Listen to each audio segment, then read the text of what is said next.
Решение об открытии смен в детских лагерях будет приниматься совместно с Роспотребнадзором, а сама оздоровительная кампания проходить при строжайшем соблюдении всех санитарно-гигиенических рекомендаций и повышенных мер безопасности. Сейчас Министерство образования Коми прорабатывает несколько вариантов того, чтобы как можно больше детей успели оздоровиться в этом сезоне.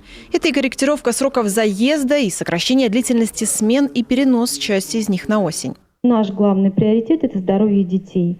И на сегодняшний день на уровне Российской Федерации определена единая дата старта летней кампании 1 июля. Но с очень существенной оговоркой по решению Роспотребнадзора на каждой территории. В этом году финансирование летней оздоровительной кампании увеличили на 27%. Это позволило существенно расширить категории детей, которые смогут получить поддержку. Бесплатные путевки в детские лагеря, расположенные как на территории республики, так и за ее пределами, предусмотрены для детей, находящихся в трудной жизненной ситуации, одаренных ребят, сирот и тех, кто находится под опекой.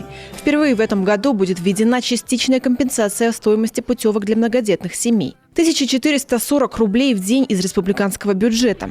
При этом важно, чтобы и те дети, кто в лагеря не поедет, были заняты интересным и разнообразным досугом. Масштабная работа должна быть проведена на всех уровнях.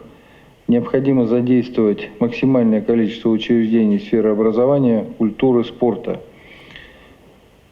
И в этом большая ответственность и большой объем работы ложатся на муниципалитеты. Нужно продумать, во-первых, опять же, с точки зрения эпидемиологии, безопасности, формы занятия детей в летних лагерях, на пришкольных площадках, отрядах труда и отдыха. Спортивные мероприятия, экскурсии, выставки, встречи с интересными людьми, новые онлайн-форматы досуга. А еще работа по облагораживанию территорий. Всего этим летом планируется трудоустроить около 8 тысяч подростков. Важно, чтобы лето каждого ребенка было ярким и интересным, несмотря на эпидемиологическую обстановку. Ксения Лосева, Артем Соколов, телеканал Юрган, Сыктывкар.